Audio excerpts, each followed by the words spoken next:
morning, everyone, and welcome to the Transportation, Airports, and Public Works meeting. We have online with us today Councilmember Kassaw and Councilmember Lawson. We do have a quorum. Wanted to welcome everyone. Thank you all for being here in this rare in-person meeting. Thank you so much for taking time out to be here. Wanted to see if there were any changes after reviewing of the minutes. Anyone have any changes, additions, amendments, or anything like that on the February minutes? Chair Hancock, I have none, and I recommend moving them forward. I mean, approving them. I'm sorry. No, we wear so many hats. All right, Councilmember Kassaw, with no objection, we will move those. All right, we'll move those forward. Fantastic. Consent items. I don't see that we have any consent items. General business. Okay, let's jump right into it. 4A, missing sidewalk program update. Kathy and Kathy. Hello, how are you? I'm good. How are you? I'm awesome. Thank you.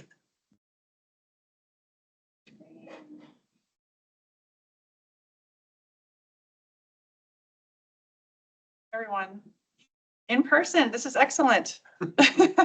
I'm Kathy Valencia. I'm the Transportation Manager in Public Works. And today I'm going to be updating everyone TAPS on the missing sidewalk program. I'm going to talk a little bit about what we've done in the past and what we're planning to do for the future, and then just get your support and feedback.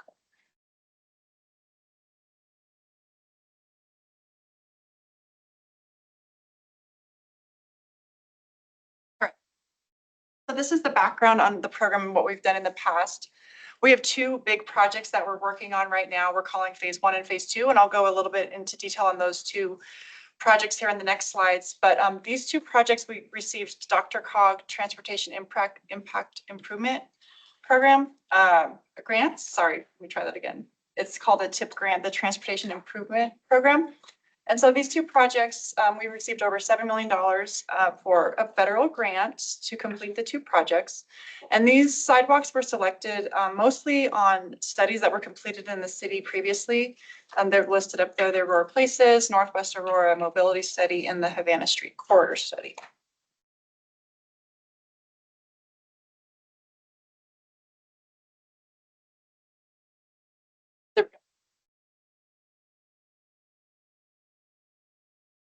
All right, so phase 1 is currently about to go to construction. We have 6 locations in the city in the map there. And you can see that these locations are in desperate need of sidewalk. So this project will complete gaps in the city, including new curb ramps that will be ADA, starting construction in the summer. And this project will fill over 5,000 linear feet of missing sidewalk. And then phase 2, we are currently in design. And this is just a couple more pictures of the locations. Mostly this project will be along Havana and along Yale and fill missing sidewalk gaps. We're currently in design with construction anticipated for summer of 2026.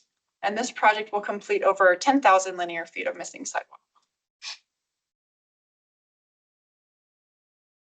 And this is a graphic of a new map that we put together last year. So this map shows all the missing sidewalk that we have in the city.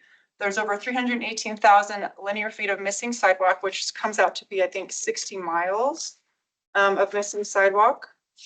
And so before we had this map, we just had all the missing sidewalk locations in GIS, but we didn't have a way to prioritize them.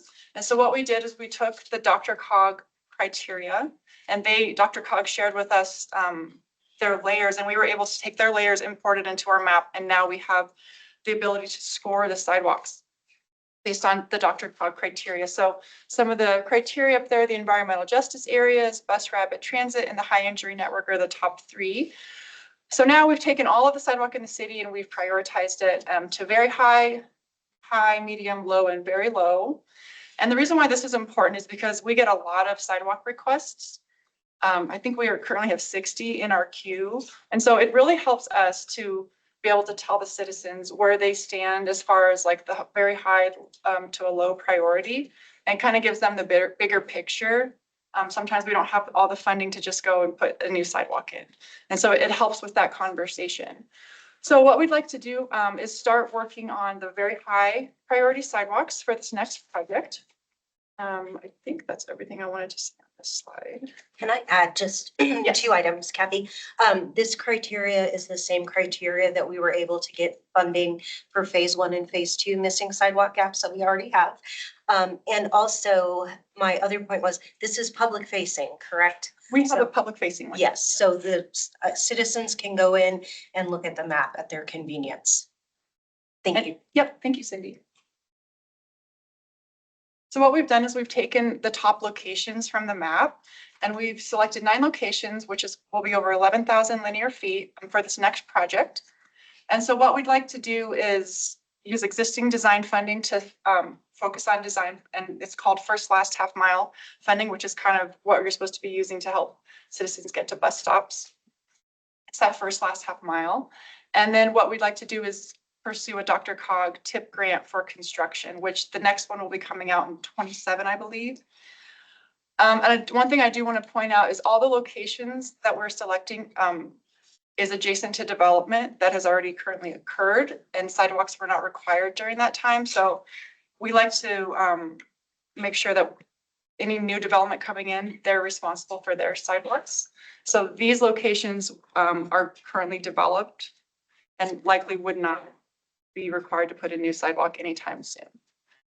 So that's the sidewalk locations. And so asking the TAPS committee for support on moving forward with design of these next locations. Well, thank you for that presentation. Councilmember Lawson, Councilmember Kassaw, do you have any questions? Yes, Chair Hancock, I do have a question and also a comment.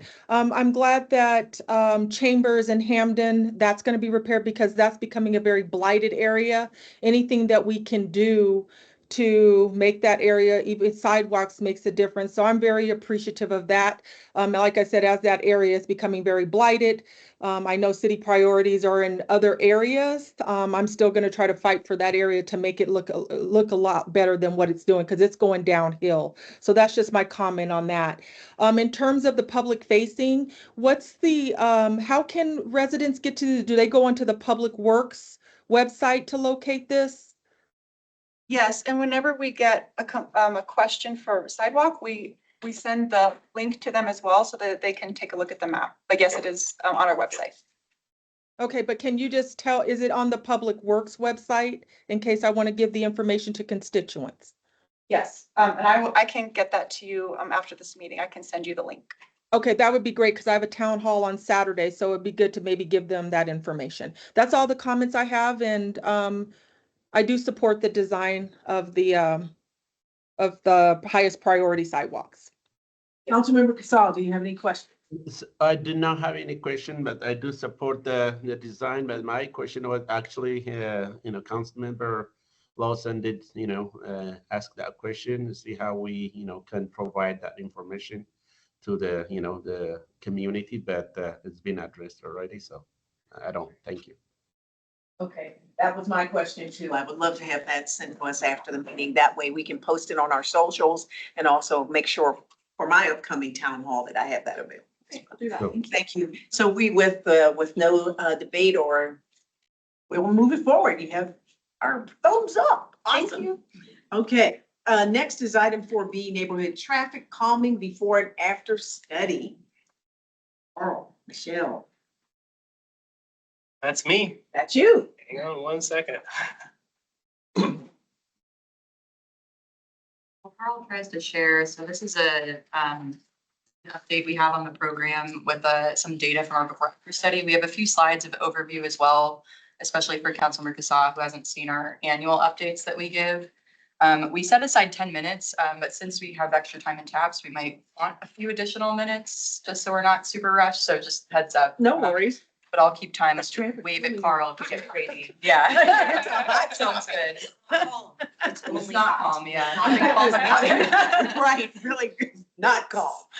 Go ahead. Are you ready? Yeah, ready. Fantastic. I think we're all set up. So This is an update on the neighborhood traffic calming program, also an FYI and some results summary of the before and after study, which was essentially a 5-year look back at what the program has done since 2019 when it was first implemented up until the fall of 2024. It's called 24 before after study because that's when our data was collected. We have obviously a little bit more updated applications numbers and whatnot that have come in since the data was collected, but this is a snapshot in time, essentially of last. We're going to go over a quick summary of the NTCP, what it's done in 5 years. We're going to talk about the methodology behind the data collection, and we're going to go over what we're planning on doing as next steps as a result of this information that we were able to derive. So the purpose and process of the NTCP, for those who aren't aware, the idea is to help evaluate and mitigate for speeding concerns on local and collector roadways. So local and collectors are essentially those ones that have homes that have driveways where people would be backing out of their homes or kids that might be playing in a front yard. Collectors generally have fewer of those driveways, but they are higher speeds generally for the design, as well as they serve more traffic. So it's one of those things that we want to have applicable to this program as well. Residents must complete an NTCP application. We see a lot of residents that come coordinate with their neighborhoods in order to take them to HOA meetings and get a lot of signatures on them. So we have a lot of really good participation from a petition sheet that we can view where they have to define their issue that they're having, their concern that they're having regarding speeding traffic. Once they're submitted, they go through and we're committed to doing a data collection on their concern. So we go out there and we collect data for 72 hours, which gives us a good sample of what the speeding actually is on their roadway. And then we offer to do follow-up studies on effectiveness should there be concerns about post mitigation, whether or not they're being effective. And so we'll take a look at it again if a resident is asking us about that. So certain types of traffic calming devices include the rapid rectangular flashing beacons, the flashing radar speed limit signs, which are kind of dotted all around our city now, speed cushions, chicanes, which are, thank you, are essentially a way to kind of drive traffic to the left or the right, horizontal weaving, essentially slowing people down.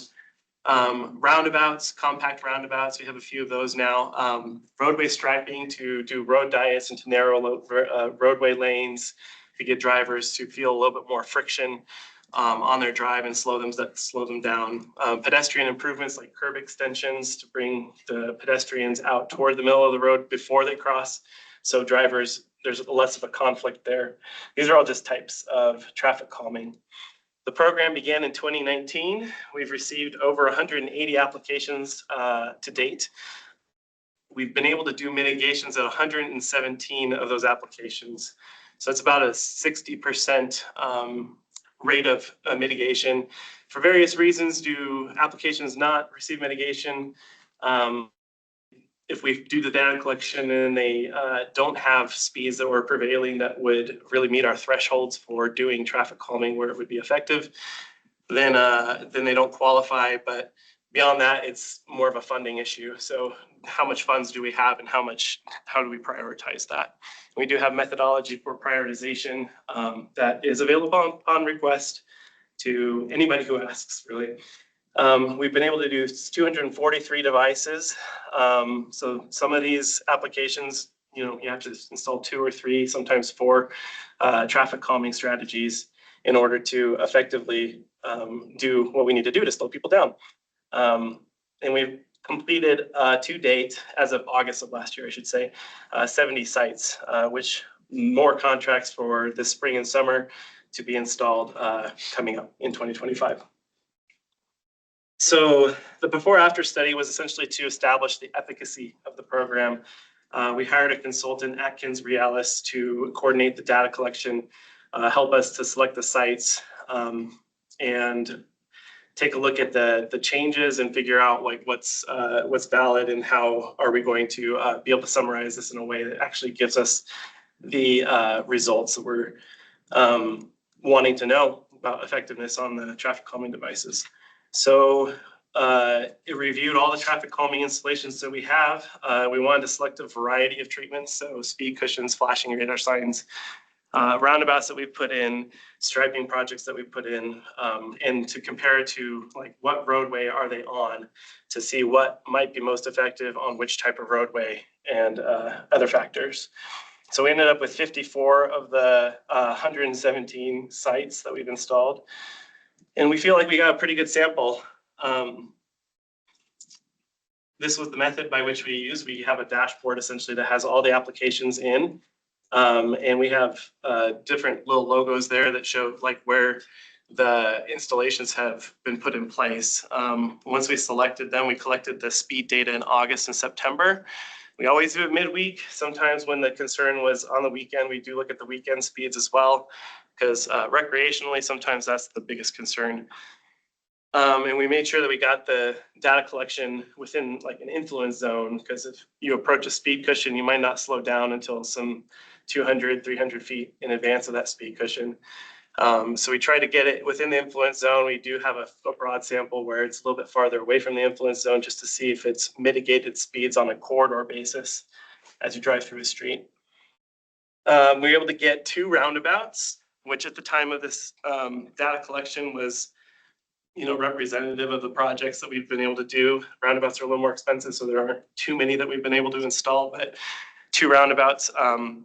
We had 1 site with striping only, so just the lane narrowing, but we did get 28 sites with speed cushions and 21 radar feedback signs. And I'll just say this, we're about to go through a bunch of data. So I can't draw attention to every single data point, but if there are any questions, we can definitely address them after, or if you reviewing these in the packet have any questions for us, feel free to send those our way. But the before 85th percentile speeds were 9.9 miles per hour over the posted speed limit. And this is just a broad picture of those 54 sites. After speeds, we found a reduction down to 3.5 miles per hour over the posted speed, which is a pretty significant, on an average basis, pretty significant reduction in travel speeds for where these treatments were installed. I just mentioned too, 85th percentile, we're most familiar with percentile with regards to like baby heights and baby weights. So if you have like 100 babies that are going 40 miles an hour. Eating Gonzalez. Yeah. I want to meet those babies. Let's say 85th percentile speed is the speed at which 85% out of 100, for example, are going at or below that speed. So 95th percentile kind of captures more of the extreme speeders as well. I kind of like that measure as well, just to look at it. But we were getting 13.5 miles per hour over, and we reduced it down to 6.6 miles per hour over on this extreme speeding side. May I ask, Yeah. were there particular parts of town where you noticed this 85th percentile and 95th percentile? Or was it just broadly all? It was very broadly applied. We managed to get data points on basically every section of town. So we've had a lot of broad applications come in through the program, both in the new side of town, the southeast side, more older Aurora, just all over the place, Ward 1 through 6. And so we were able to distribute that essentially through all of the wards. As far as this before after study data So we collection. don't have any speeders more in Ward 4 or 5 than in Ward 2. Honestly, Don't think so. yeah, considering the fact that we get complaints from all sides of town, I really haven't expected that to be the case. Some of our newest roads and our newest roadway sections tend to be a little bit more narrow. I would expect that with newest parts of town, I should say, maybe with the design of the road and what we know now about traffic calming, it might be implemented into the newest developments, but we have not gone far enough on those developments to really know if it's going to have a full effect. Chair I looked at Hancock, Haley. Chair Hancock, can I just have a Yes, question? So I'm a little perplexed about you're saying, oh, I know you hear it about all sides of town, but when I go into Ward 6, because I have friends and relatives that live in there, you guys definitely have done a lot of mitigation, a lot of things over there, because there's a lot of roundabouts. There's a lot of different things over there compared to Ward 5, 4, and 3. So I kind of have to disagree with you on that because you guys in Ward 6, you have done a lot over in that area, I guess because it's new. There it I know is. Copperleaf has a bunch of, I have relatives that live over there. They have a bunch of roundabouts. So you guys have done a lot over in that area to me compared to really addressing the issues in some of the other wards. So I just wanted to you do a fabulous job. I'm just saying, I just disagree with your comment on that. I don't remember. I'll respond to that first. Councilmember Lawson, this is Carly Campuzano, Deputy Director, Transportation and Mobility. I work with Carl on the program pretty extensively. I can't remember if we have a breakdown in this presentation or not, but we do have a breakdown by ward. And the mitigations and number of applications we've received is actually pretty consistent citywide. I think we even looked at dollars spent per ward, and can you remember if Ward 5 was the highest on that? I honestly think your ward was the one where we spent the most dollars overall. The two roundabouts we did are on Conservatory. I think that is actually is that Ward 5? I think that's Ward 2. Is it Ward 2? Okay, so yeah, sorry. I think Councilmember Lawson, I think your ward along with Ward 2, surprisingly, are the higher spent areas, but it's been really evenly distributed. We do have more vocal residents in some areas rather than others. I think you all know that. But it's when we actually break it down, it's a lot more even than you would think. I think the other thing to note is just that in the new developments, a lot of times we will ask for roundabouts and things like that to be included with the development. So you probably do see more roundabouts in the areas that are developing right now, like Ward 2 and 6, but it was done by the development, and it's just because what we know about traffic calming and the data from this are, evolving over time. So they just have some of those newer devices to start, which I think makes them look different. But we're happy to provide breakdowns by ward. We've definitely looked at that because we try to be as equitable as possible. Yes, So please. yeah, we can provide This will that. be particularly helpful in our upcoming town Yeah. halls. And, I'm sure you've probably heard speeding is really heartburn for a lot of our areas. And I know you're going to get to that shortly. Yeah. But just keeping that in mind as we're looking at how we're mitigating these Yeah. areas. And I know because wards 6 and 2 are newer, that you have built-ins, but for Mhm. Ward 4, which is well established in 5, Yeah. to find those innovative ways to, because we have the major thoroughfares, Mhm. Havana and Florida and Jewel and Parker. I mean, Yeah. we're painfully impacted by speeding. So, yeah, but I will let you continue. Anything else before? So my question is, this is when you started about the NTCP. So how long it takes to process the NTCP to implement? You say the 72-hour application, but how long it will take? Takes to process or to implement the NTCP program? Yeah, and we're pretty clear with the timelines when it comes to an application coming in. We essentially send an email to our residents who do apply that while the data collection may be pretty quick, it's usually a turnaround within a week or 2 or 3, depending on weather. Don't collect during the snow or ice events, for example, where you might see slower speeds just by the nature of the weather. But yeah, once we collect the data, it generally does take us quite a few months in order to get around to grouping together a large enough pool of applicants to be able to compare to each other and prioritize according to the funding that we have available. So we usually do our prioritization at the tail end of each calendar year, with the design work to be done the following like January, February, and March. And then we go out to bid, and they are usually given a 3 to 6 month window for construction.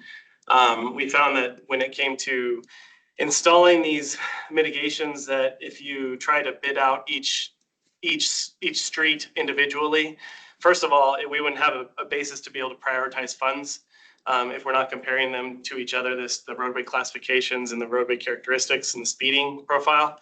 But beyond that, like, there's no contractor that's really willing to go out there and install each thing on a piecemeal basis. They want a larger sum of money in order to do a group of projects together. So we usually don't get them installed until the summer or fall, sometimes, of the year that's following the application. But they are permanent once they go in.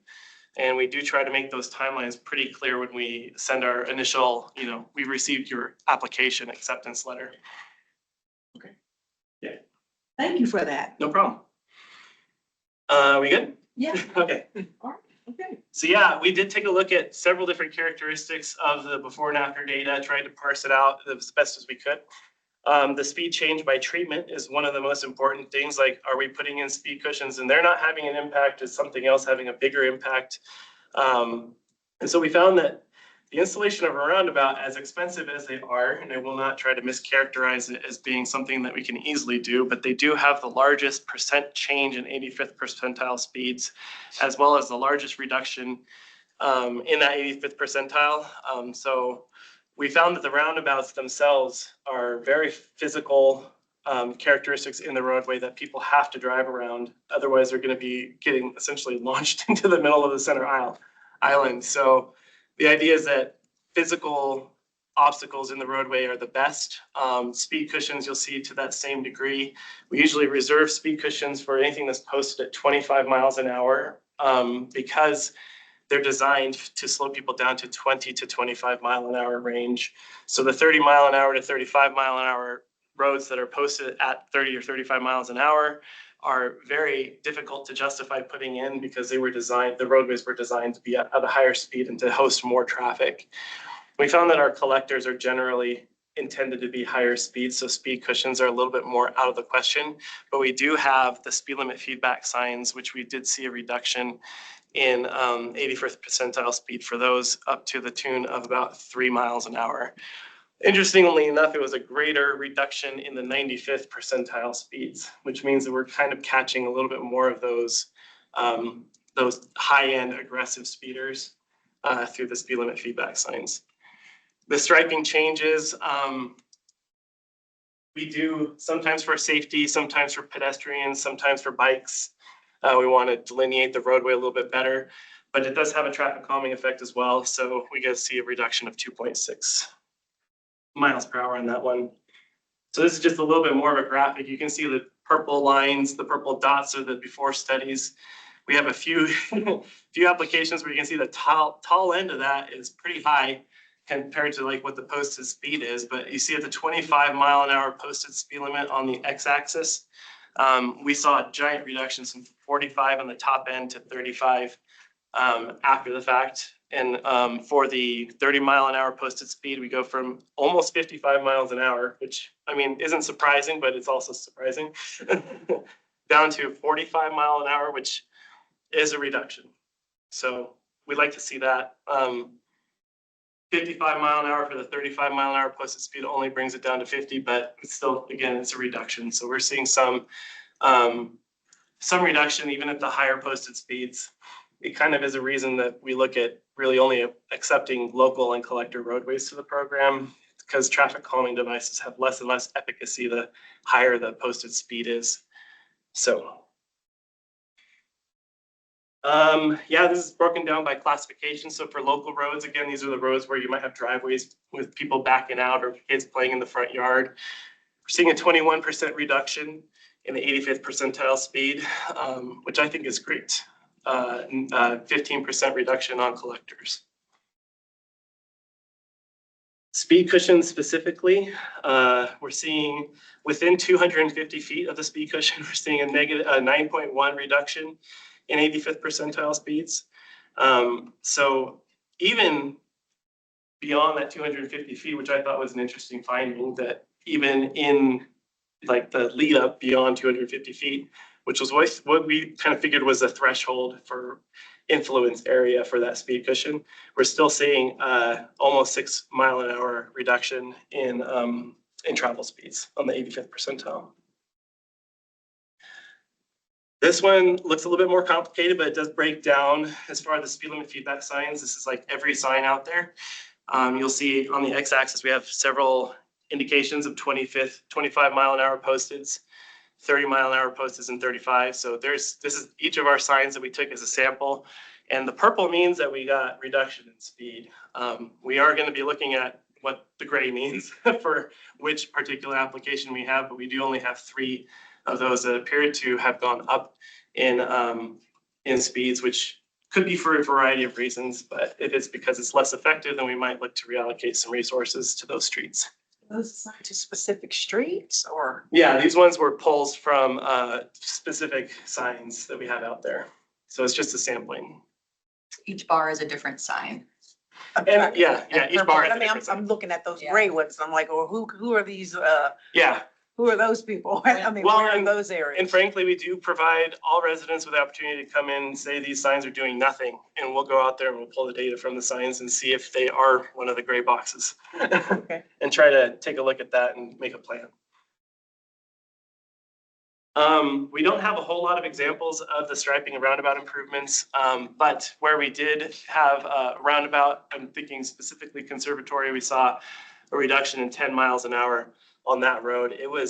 We measured that one at about 57 miles per hour and it was posted at 35, I believe. So we put 2 roundabouts on either side of the school at Aurora Frontier and did a data collection on the after effect. So right in front of the school now, we went from that like 57 miles an hour to, the 40 or so. We also noticed that with speed cushions, we did get a reduction in cut through traffic, which isn't surprising. We didn't have the data up until now to support that, that would be happening. But a reduction between 7 and 32%. And I think that just depends on the network of roads around it. But we found that for some of these roads, like for example, Moline, we got a 32% reduction. I will say we had to put like 7 speed cushions in between 6th and in Mississippi, I think, in order to get that reduction, but it was there. So Can you explain what cut through means? Oh, yeah. So essentially when you have a collector road and there either may be congestion on the arterials, regular congestion on like Havana or Mississippi or 6th, people tend to try to go around that congestion by Okay. using the neighborhood roads, the Okay. collector roads. Wanted And to make so sure I was tracking with you. All so right. we did, yeah. So this reduced that effect. It may be for various reasons. Sometimes it's that, sometimes it's congestion on the major roads, sometimes it's just other things that come up. But this reduces that. And, we do have a award breakdown. Number of applications received. We do see the most applications in Ward 1. You'll see the mitigations that we provided, Ward 5 at 22, Ward 6 at 21 for Ward 5 at 22, and Ward 6. So these are all this is the table of the mitigations that we've installed. I think the ones that are pending decision have now been prioritized. So if you have any questions about any specific application you've heard from your residents, just feel free to ask us for a status update. They also have our contact information when they submit the application, so they can also just directly ask us, and that's fine. This is the budget over the years. It's kind of a bit of a peak and valley situation, I guess. Nice in the Rockies to have something reminiscent. But we did get a few influxes of budget that were generally included in the fall supplemental. In 2022, we got 2.5 million for improvements near schools to include speed cushions and pedestrian crossing improvements, which we were able to implement. In 2023, we got an extra 300,000, so that was able to go towards the general prioritization pool, and we were able to do more applications that year. In 2024, we got an extra 1.2 million, mostly for roundabouts that had essentially been on the back burner because we just didn't have extra money for them in the program budget. So we do have a few extra tasks in this, in the work that we have our consultant doing. We're going to be editing the traffic calming toolbox to reflect, some of the information that we've gleaned from the before and after study. We're going to look to typical traffic calming details and update those for our development team to use. We're going to go to the application and make sure that some of the things over the last 5 years that we've had confusion with residents, that we clarify those things so they kind of get a better understanding before they apply to the program. And we're going to establish a set of guidelines for developers to use so that these things can be implemented once neighborhoods are brand new, and so we don't have to go back and do a retrofit after the fact. We're going to update our city website to include public facing information on status of each application. So it's been a difficult thing for us to implement, but we're fully staffed and we're able to kind of really jump into that full throttle now. So we're going to update the city council for our annual program update generally. So I think that's going to be in the fall, right? Is what we decided? Okay, the fall of this year. And that's going to treat to the budgeting needs and the funding needs for the program. And I think that's all I got. Take a bit of water in case there's any Yeah. questions. You did a lot of talking there. lot of information. You know, that is, you know, this is an area that certainly is a pain point for our constituents, especially, you know, as I said before, the racing and trying to, we should have just roundabouts at every corner. Well, we know that's not possible. But also, you know, to help mitigate and maybe educate our public on, you know, being good stewards on the street, you know what I mean? So I thank you. That was a good presentation. Councilmember Lawson Kassaw, do you have any questions, comments? No, I don't. Thank you. No comments for me. I well, I do have one comment, as I probably talk all the time, but with my comments. But you know, I'm glad that you guys are going to kind of look at this. You know, I understand that it's the people who live in the newer neighborhoods, they're very fortunate because they're going to be able to, you know, kind of navigate this world of speeding in their neighborhoods. But for older neighborhoods like mine, you know, Councilmember, you know, Hancock's and others, I just hope that there's a little bit more scope, especially as these wards get a little bit more dense, that we do figure out how we can do some of the mitigations and be a little bit more accepting to some of the applications because they are warranted. So that's just my comment on this, but thank you for the presentation. Thank you. Thank you, Councilmember Lawson. I appreciate the fact that you're going to have more customer facing interaction because a lot of times we get, or I do, get emails from people asking questions about when is this happening? How is it happening? And if they can, you know, be trained to go ahead and find the information themselves. And if it's really user friendly, you know, so that people can, who aren't computer savvy, who want to just go on there and say, okay, there it is. I think that's good. What do you think the timeline is for some of these implementations to occur? For the public facing information status update, we have our consultant that will be working with us and we're trying to get on the schedule our tech services team to help us with the GIS component. So it'll still likely be several months until, but I think the good goal would be to get that up and running essentially for the public by our fall update. And hopefully we can get that in place.